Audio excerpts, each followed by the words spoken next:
Lectura del Santo Evangelio según San Mateo.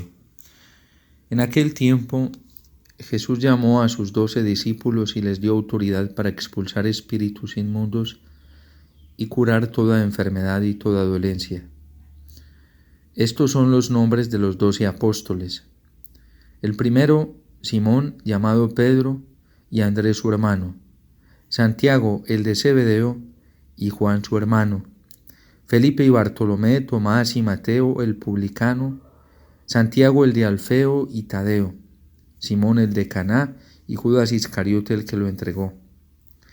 A estos 12 los envió Jesús con estas instrucciones: No vayáis a tierra de paganos ni entréis en las ciudades de Samaria, sino id a las ovejas descarriadas de Israel. Id y proclamad que ha llegado el reino de los cielos.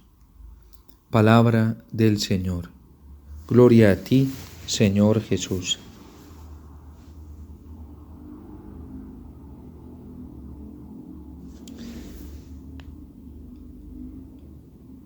Al encontrarnos hoy ante la profecía de Oseas y la queja que el Señor está haciendo a través del profeta, en donde con muchísima evidencia y claridad se puede ver la crisis que hay en el ejercicio de la monarquía, del gobierno.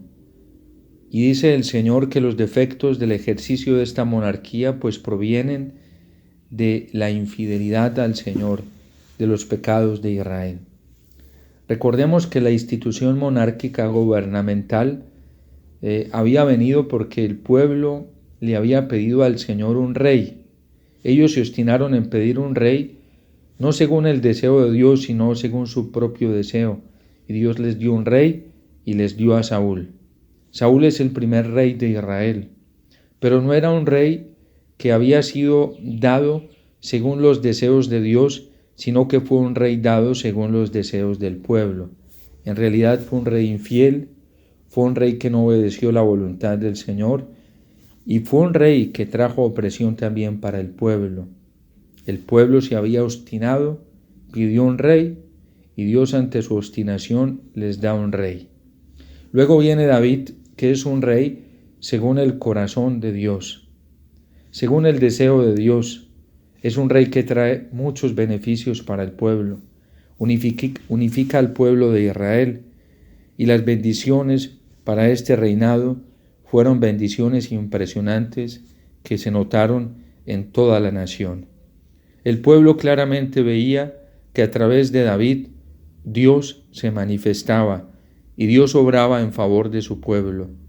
El pueblo vivió en justicia, en libertad y en condiciones muy dignas mientras David reinó.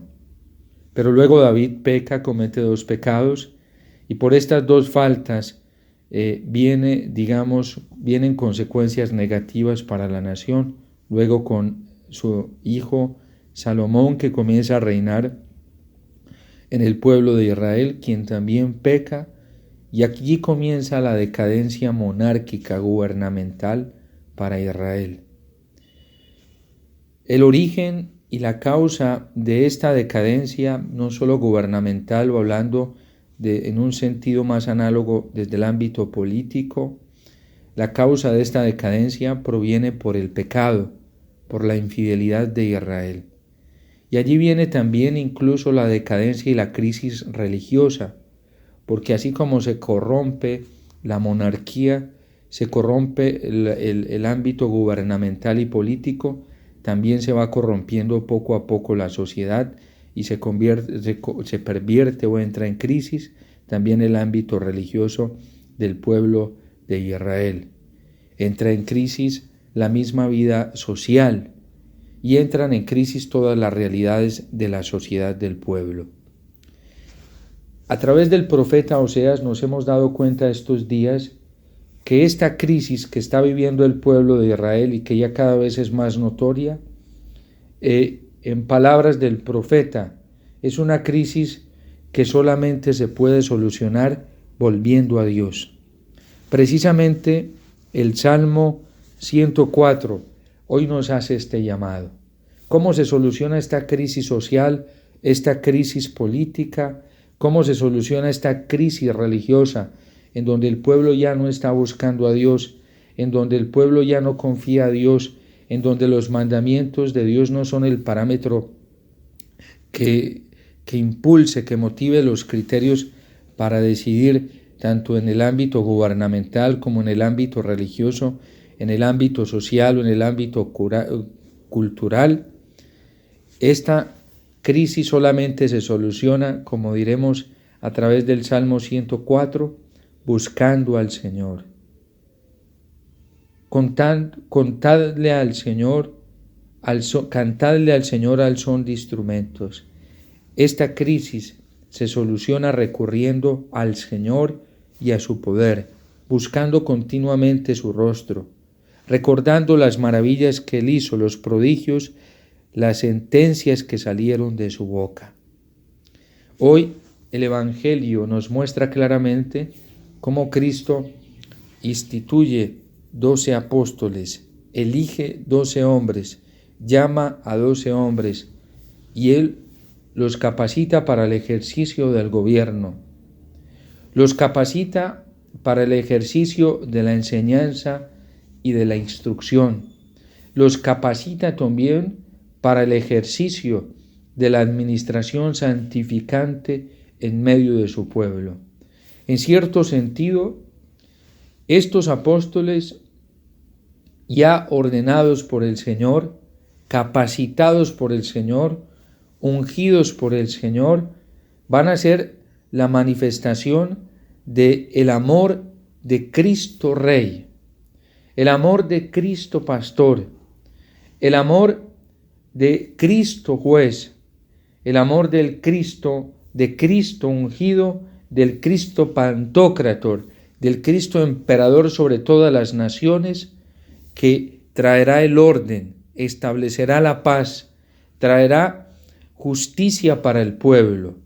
Y en realidad, en el envío que el Señor le está haciendo a estos discípulos, a estos 12 que Él se escogió, capacitándolos con la autoridad para expulsar espíritus inmundos, para curar toda enfermedad y toda dolencia, en realidad el Señor les está dando la capacidad de los reyes, la capacidad de los gobernantes, la capacidad para ir a mostrar y llevar al pueblo lo que el pueblo está necesitando, lo que la dignidad de la persona necesita, para curar toda enfermedad, toda dolencia y expulsar todo espíritu inmundo, que a lo mejor desde allí se va viendo una manifestación de la realidad humana y de lo que impide poder alcanzar la unidad, alcanzar la paz y alcanzar la solución que necesita no solamente el corazón humano desde el ámbito individual o personal, sino lo que necesita la sociedad en sí. Y el Señor les da unas instrucciones a estos hombres. Les dice: no vayáis a tierra de paganos, ni entréis en las ciudades de samaritanos. ¿Qué le había pasado a los reyes de Israel? Que Dios les había pedido fidelidad a Él. Dios les había pedido fidelidad a su identidad religiosa, a su identidad hebrea. Pero estos pueblos comenzaron a entrar en contacto con otras naciones, con otras culturas, y se dejaron contaminar y viciar por las costumbres de las culturas a las que ellos se estaban acercando, y terminaron corrompiendo el corazón de los reyes, el corazón del pueblo judío, el corazón del pueblo de Israel, el corazón de los habitantes de esta nación, y así poco a poco se fue deformando el corazón humano y se fue deformando la sociedad. Hoy el Señor a los 12, a quienes ha capacitado con una capacidad de gobernar, con una capacidad de regir como nos lo enseña la Iglesia, esta capacidad ontológica que reciben los obispos, que reciben los sacerdotes, que reciben los diáconos por el sacramento del orden, esta capacidad para regir, esta capacidad también para pastorear, para enseñar a la grey, para conducir y guiar a la grey, y esta capacidad para santificarla, curando toda enfermedad, toda dolencia y expulsando todo espíritu inmundo, Dios también en cierto sentido les dice a estos apóstoles que se cuiden del contacto con estas regiones, con estas culturas, con estos ambientes, porque sabemos que son ambientes que se han paganizado. Samaria, siendo capital del reino del norte, pues cayó en el contagio de otras costumbres de pueblos paganos y terminó pervirtiéndose. Y ya las ciudades paganas, sabemos pues todas las costumbres que tienen, pero en realidad el Señor lo está haciendo para cuidar la identidad de estos apóstoles que Él está instituyendo, para que no pase lo mismo que sucedió en el pasado. Por ahí hay un dicho que dice, bueno, no recuerdo de qué autor es, más que un dicho, es una expresión de un autor, pero en estos momentos no recuerdo quién es el que la dice, pero sí recuerdo la expresión, y es que quien no conoce la historia y quien no conoce el pasado de la historia está condenado a repetir sus errores. Israel cometió muchos errores. De hecho, el mismo San Pablo nos va a advertir en la carta a los Corintios que todos los errores que cometió el pueblo de Israel son como un espejo para que nosotros no caigamos en lo mismo. Hoy, por ejemplo, cuando en el ámbito político, en el ámbito gubernamental, en el ámbito social y aún en el ámbito de la misma realidad humana nos estamos dando cuenta cómo nuestras naciones y nuestros pueblos ya están siendo regidos y gobernados por hombres que en realidad han puesto en crisis la sociedad, por políticos que han puesto en crisis la estabilidad del mundo, la estabilidad y sobre todo la paz, han puesto en crisis la paz del mundo, la unidad de los pueblos, pues nos hacemos la pregunta y surge ese interrogante, ¿qué está pasando en el mundo? ¿Por qué Dios ha permitido, podemos decirlo así desde el ámbito espiritual y religioso, por qué Dios permite que estos hombres suban al poder, que gobiernen con toda facilidad, con toda libertad y sin mayor impedimento en el mundo entero? ¿Qué sucede? ¿Qué está pasando? ¿Por qué estas realidades? Hemos venido constatando cómo, por ejemplo, en América Latina y en toda América ya están viniendo estos gobiernos de izquierda, con todas sus ideologías, con todas sus propuestas totalmente contrarias a la moral evangélica, a la moral cristiana y aún contraria a los valores que el mundo, que la humanidad durante siglos había observado. Estas políticas y leyes que han puesto en crisis los valores en los que la humanidad había vivido. ¿Por qué Dios permite esto? Y la respuesta es sencilla, nos la da el profeta Oseas, durante todos estos días nos la ha estado diciendo. La causa y el origen de esto está en el pecado, en la infidelidad a Dios. Cada pueblo tiene el gobernante que se merece. Y todo procede de una infidelidad individual que cada uno tiene con Dios. Cuando entra el pecado en el corazón, cuando entra el pecado en la vida, cuando el hombre, el ser humano se deja arrastrar por la tentación, entonces se le oscurece la conciencia y pierde la capacidad de ver claramente. El pecado oscurece la capacidad de criterio. El pecado oscurece la capacidad que tiene la inteligencia para encontrar la verdad. Y entonces, cuando la inteligencia busca la verdad, pero está viciada por el pecado, por estas costumbres paganas, por estas costumbres que hay en tierras de samaritanos, entonces la conciencia no es capaz de ver claramente y la inteligencia no tiene la suficiente capacidad para identificar la verdad y hacer buenas opciones, hacer buenas elecciones, correctas elecciones. Pero la causa, el origen de todo esto es el pecado. En nuestro país, Colombia, hemos visto cómo nos hemos venido equivocando durante estos últimos años. Un país que se ha considerado católico ha hecho malas elecciones. Y lo hemos visto ahorita en torno a las elecciones presidenciales.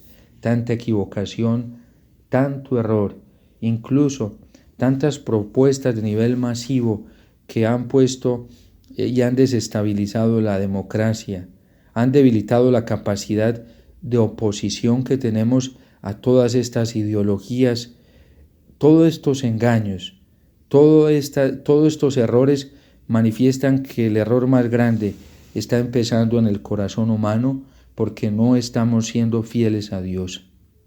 Lo que acaba de ocurrir en Colombia es evidente. Católicos, cristianos que han propuesto y han hecho unas elecciones democráticamente incorrectas y han puesto en descrédito incluso y han debilitado la democracia de nuestra nación. Han debilitado la capacidad de oposición a todas estas ideologías perversas como son el aborto, la eutanasia, la ideología de género y todo esto que traen todos estos gobiernos de izquierda, gobiernos dañinos. ¿Por qué? Porque no hay capacidad en el corazón, en la conciencia, porque ya las conciencias están oscurecidas, debilitadas, no existe esta capacidad para ver claro y para ver qué es lo que está ocurriendo y cuál tiene que ser nuestra posición auténtica, nuestra posición cristiana, nuestra posición espiritual frente a todo esto que está sucediendo. ¿De dónde provienen todos estos errores? Estos errores provienen de conciencias que no se encuentran lo suficientemente claras, diáfanas, conciencias rectas y verdaderas como nos lo enseña la Iglesia, y cuando la conciencia no es recta, cuando la conciencia no es verdadera, cuando la conciencia no está totalmente purificada, entonces todo lo vemos difuso y confuso. Y por eso es tan delicado lo que viene pasando, y así sucesivamente en el mundo. Entonces, ¿qué estamos teniendo como resultado? Claro, gobernantes que promueven leyes injustas, pero todo eso se debe a nuestros mismos errores. ¿Cuál es la solución entonces? El Señor la ha estado dando estos días con el profeta Oseas. La semana pasada nos hablaba el profeta Amós, ahora con el profeta Oseas. Tenemos que volver a Dios, volver a la Eucaristía, adorar a Jesús en la Eucaristía, volver a caer de rodillas delante del Señor y, como dice el salmista hoy, buscad continuamente el rostro del Señor, y tenemos que buscarlo donde está su presencia real, en la Eucaristía, celebrando una Eucaristía con todo nuestro corazón y adorando a Jesús en la Eucaristía, acudiendo a la Virgen con el rezo del Santo Rosario y poniendo toda nuestra confianza en el Señor, y veremos frutos grandes y extraordinarios, porque Dios nos salva. Aquello que le dijo el ángel Gabriel a la Virgen el día de la Anunciación: Él reinará por los siglos de los siglos, y su reino no tendrá fin. El triunfo está en el corazón de Cristo, el triunfo está en el corazón de la Virgen, y el triunfo está en que nosotros doblemos nuestras rodillas delante de Jesús Eucaristía y reconozcamos que solamente que solamente Él ha recibido el poder para gobernar y a regir a todas las naciones, y seamos fieles a todo lo que Él nos dice, a todo lo que Él nos enseña y a todo lo que Él nos pide a través de la institución jerárquica y sobre todo de el sacerdocio, su sacerdocio santo, que es el que nos orienta en tiempos de dificultad y tiniebla. Que el Señor los bendiga.